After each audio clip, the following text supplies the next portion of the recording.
tänään me unboxataan tänään paketti. Tämä on tilattu Eevillestä.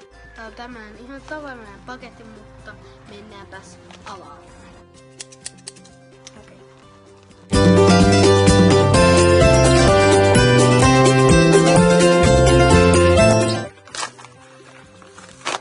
Oh! Sitten spinner. Otin tällaisen punaisen. Punaiset on hienoja. Tässä on tää spinneri. Ja tässä on tää oma tekemä.